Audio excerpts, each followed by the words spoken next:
కనిపించేది ఎవరో తెలుసా? నాకు ఎంతో ఇష్టమైన మా చిన్నన్న. తను లేకుండా నేను 2 సంవత్సరాలు గడిచిపోయాయి.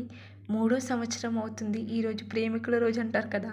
ఆ ప్రేమికుల రోజే నాకు మా అన్నయ్య ప్రేమ దూరమైన రోజు. అసలు ఇన్ని సంవత్సరాలు గడిచినా 2 సంవత్సరాలైతే అయిపోయింది. మనిషి పుట్టుక పుట్టుక హ్మ్.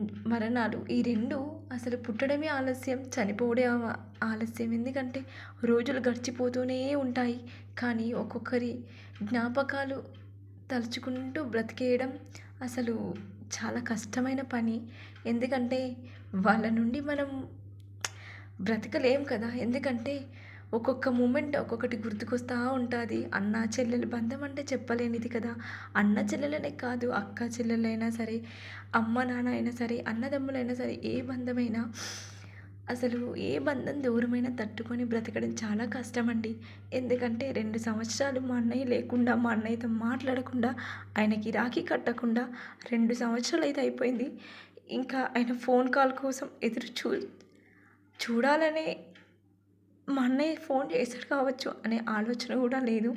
ఎందుకంటే ప్రతిసారి గొడవైనా లేకపోతే ఒక డేలా ఒక 2 టైమ్స్ అయినా నాకు ఫోన్ చేసేవాడు. ఎన్నో సార్లు నా దగ్గరకొచ్చి వెళ్ళేవాడు. అలాంటిది ఈరోజు మా ఇంటికి కూడా ఎవ్వరు రారు. నా ఫోన్‌కి కూడా అన్న అనే పేరు మీద కాల్స్ రావు. ఎందుకంటే ఆయననే లేడు కదా!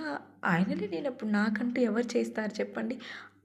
అదేంటోనండి రాఖీ పండుగొస్తే చాలు మా అన్నయ్య అయితే అసలు నేను కట్టేంత వరకు ఆ రాఖీ అలా అసలు కట్టించుకునేవాడే కాదు. నేను వెళ్ళకపోతే అసలు ఎవ్వరితోని రాఖీ కట్టించుకునేవాడు కాదు. ఆ చెయ్యి అయితే బోసిగానే నా కోసం ఎదురు చూస్తూ ఉండేది. అలాంటిది ఒక్కొక్కరోజు చిరాకొచ్చి "నువ్వు వస్తావా? రావా? నేనొచ్చి రాఖీ కట్టించుకుంటా" అని చెప్పేసి నా దగ్గరకొచ్చి రాఖీ కట్టించుకొని వెళ్ళిన రోజులు కూడా ఉన్నాయండి మా అన్నయ్య.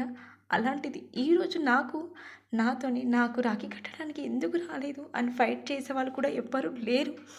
ఎందుకంటే మాటలు కూడా రావట్లేదు. ఈ వీడియో ఎందుకు పోస్ట్ చేస్తున్నానంటే మా అన్నయ్య వీడియో ఈ యూట్యూబ్‌లోనన్నా ఉంటది. నేను అప్పుడప్పుడు చూసుకోవడానికైనా ఈ వీడియో ఉంటది అన్న ఒక ఉద్దేశమే తప్ప ఎందుకు కాదండి. ఎందుకంటే మా అన్నయ్య చనిపోయి 2 ఇయర్స్ అయిపోయింది. కానీ ఈ వీడియో ఇలాగే ఉంది. ఇంకా ఇందులోనన్నా ఎప్పటికీ ఉండిపోతది కదా! అనే ఒక ఉద్దేశమేనండి. మా అన్నయ్య చాలా మంచివాడు. అందుకే ఆ దేవుడు అంత తొందరగా తీసుకెళ్ళాడు అనిపిస్తుంది. నా నుండి అయితే దూరం చేసి తీసుకెళ్ళాడు. ఎన్నో నిందలు, ఎన్నో అవమానాలు మా అన్నయ్య చనిపోయిన తర్వాత పడ్డాను. బట్ ఆయన ఉంటే బాగుండేది. ఎందుకంటే నిజాలేవో, అబద్ధాలేవో జనాలకి తెలిసి అనే ఒక ఆలోచన అయితే నాకుంది. ఎందుకంటే చిన్న చిన్న అపార్థాలే